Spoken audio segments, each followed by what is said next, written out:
Баршаңызға қайырлы күн достар, қалдарыңыз қалай? Бүгін сіздермен өте дәмі өте ерекше болып шығатын рогаликтің жасалу жолымен бөлісетін боламын. Міндетті түрде жасап көріңіздер.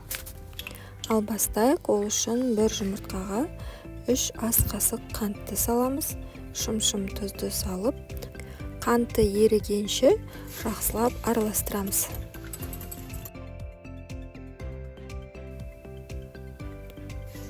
Ендігі кезекте бөлме температурасында тұрған сары майды саламыз және де бірден айранды құямыз. Жақсылап араластырамыз. Сары май міндетті түрде бөлме температурасында жұмсақ болып тұру керек. Сол кезде жақсы араласатын болады. Ендігі кезекте еліктен ұнды өткізіп, оның үстіне қопсытқышты қосып, қалған ұнымызды салып, қолымызбен қамыр елейтін боламыз. Егерде қамырыңыз қолға жабысып, жұмыс істеуге ыңғайсыз болып жатса, онда шамалы ұн сеуіп жүрсеңіздер болады, бірақ өте көп ұнын қосуға болмайды. Енді осы дайын болған қамырды пищевая пленка немесе целлофанға салып, жарты сағатқа холодильникке қоя тұрамыз. Менде жарты сағат уақыт өтті. Енді дайын болған қамырды алып, 3 бөлікке бөлемін және де рогаликтер жасайтын боламын әр бөліктен. Осы рогаликтеге керек барлық ингредиенттерді описанияға жазып қоятын боламын. Сол жерден көріп алсаңыздар болады.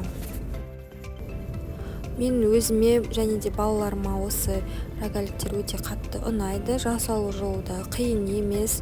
Үйдегі бар затпен жасалына береді. Сондықтан сіздерге де міндетті түрде жасап көруіңізге кеңес етемін. Осылай қамырымызды жайып алғаннан кейін видеода көрсетілгендей бірнеше бөліктерге бөлеміз. Және де мен салмасына вареная сгущенка қолдандым. Сіздерде қолданатын болсаңыздар, міндетті түрде жақсы сапалысын қолданыңыздар. Піскен кезде ыстықтан сыртына шығып кетпейтіндей. Осы кезде пешті алдын ала қосып қыздыра береміз. Бізде бұл рогаликтер 180 градуста 30-35 минутта дайын болады. Осылай барлық рогаликтерімізді ішінегі вареная сгущенкамыз ақ кетпейтіндей етіп жақсылап орап шығамыз.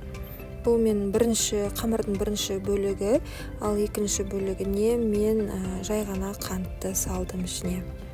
Сіздерді кез келген ішіне шоколад, немесе алма, немесе жай ғана мен сияқты қантпен орай салсаңыздар да өте дәмді болып шығады.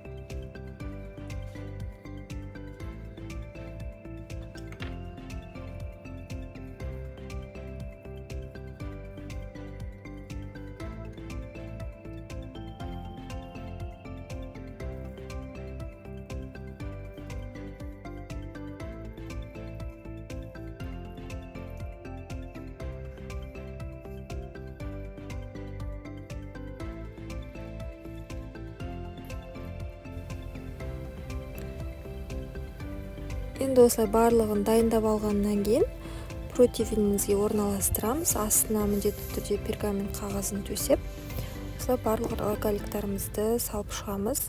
Және де қызып тұрған пешке 180 градуста 30-35 минутта қызартып пісіріп аламыз. Осымен рогаликтерім дайын болды. Осылай беті қызарып, өте әдемі болып тұрады столда. Немесе үстіне сахарная пудраны сеуіп қойсаңыздар да болады. Міндетті түрде жасап көріңіздер. Егерде сұрақтарыңыз болса, маған астына комментарийге жазып кетіңіздер. Міндетті түрде жауап беремін. Видеоны соңына дейін көргендеріңізге көп рахмет.